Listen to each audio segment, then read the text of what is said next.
सार्थक के बाहर जाते ही मैनेजर आलोक ने सबसे पहले पीटर को अपने पास बुलाया और पूछा, देखो पीटर, तुम जब से यहाँ आए हो कुछ तो डरे डरे लग रहे हो। मुझे सच बताओ, आखिर बात क्या है? नहीं सर, हम आपको बोला ना, कोई बात नहीं है, पीटर ने बात को टालते हुए कहा। मगर आलोक जानता था कि कोई बात ज़रूर थी जो उसे पीटर को बर्ताव को कुछ अजीब लग रहा था।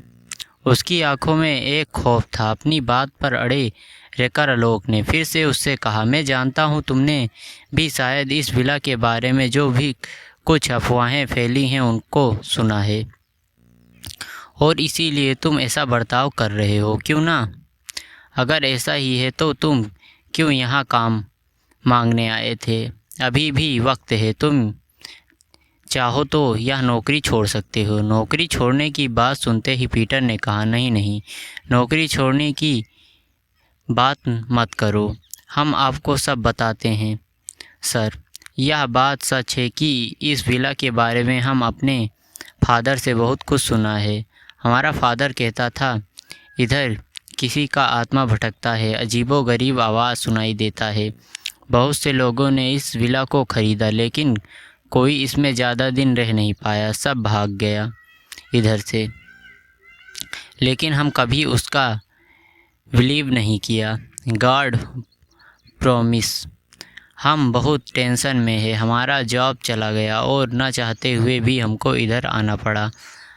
हमको काम करना ज़रूरत है अभी, लेकिन हम भी तो कॉमन मैन हैं। सुनी सुनाई बातों से डर गया था। हम आगे से कोई मिस्टेक नहीं करेगा, गॉड प्रॉमिस।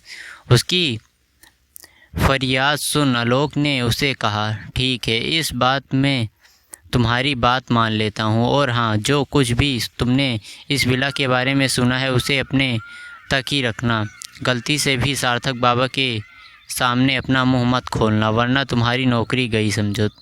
हमारी मैडम ने सोच समझ कर ही यह विला अपने पोते के लिए लिया है। वह ऐसी आत्मा जैसी बेबुनियादी बातों पर विश्वास नहीं करती। उन्होंने साफ साफ कहा है, जो भी यहाँ काम करेगा ऐसी फालतू बातों पर ध्यान नहीं देगा और ना ही इन बातों को फैलाएगा, समझे? समझ गया सर, हम सबको समझ गया। आप देखो, आप कोई शिकायत का मौका नहीं दूंगा हम, पीटर ने बड़े ही आत्मविश्वास के साथ कहा। फिर मैनेजर आलोक ने कहा, पीटर को सारी हिदायतें देकर भेज दिया, लेकिन वह खुद भी जब से इस विला में आया था कुछ अजीब सा महसूस कर रहा था। अभी तक वो सुबह का वाक़या भूल नहीं पाया था। वो समझ नहीं पा रहा था कि कैसे विला का गेट अपने आप बंद चालू होए जा रहा था। वो बार बार अपने ही दिल को दिलासा दिए जा रहा था कि यह केवल रिमोट की एक तकनीक गड़बड़ी है और कुछ नहीं। अपने ख्यालों पर काबू पाते हुए आलोक ने शाम के पार्टी के लिए सारे इंतजाम पर एक नज़र डालने की सोची। सबसे पहले वो सीढ़ियों से होता हुआ ऊपर वाले कमरे की ओर गया। दोनों तरफ 3-3 कमरे थे, जो वो बारी बारी हर कमरे में जाकर सब कुछ ठीक है या नहीं देखने लगा। खासकर जब वो कई बार और के हम पहले कमरे में आया तो कुछ पल रुककर उसने पूरे कमरे का जायज़ा लिया, क्यों कि यह वो कमरा था जो सार्थक ने अपने लिए चुना था। अचानक आलोक को यूँ महसूस हुआ कि कमरे में एकदम से ठंडी हवा चल पड़ी हो।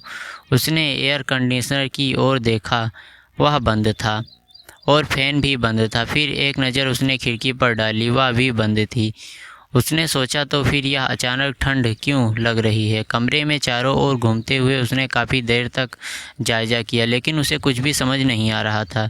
फिर वह अचानक खिड़की के बाहर एक धुंध सी छा गई, जिसे देखकर वो खिड़की के पास आ गया। शाम का सूरज दूर समुंदर में बस डूबने ही वाला था, लेकिन यह गहरी धुंध अचानक कैसे छा गई? वो तेज़ी से कमरे से बाहर निकला और सीढ़ियों उतरकर नीचे आया। उसने देखा तो पीटर ड्राइंग टेबल पर कुछ चीज़ें सजा रहा था। आलोक ने पीटर से पूछा, पीटर, तुम तो यहीं आसपास की कहीं से रहते हो ना?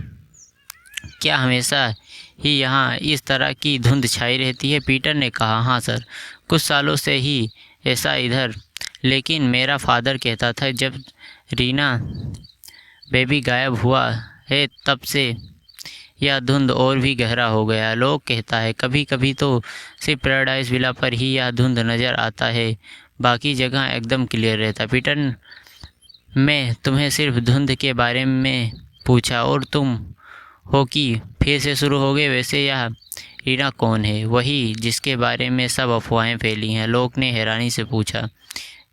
क्या सर, आप सवाल भी पूछते हैं और जब हम जवाब देते हैं तो हमको डांटता भी है।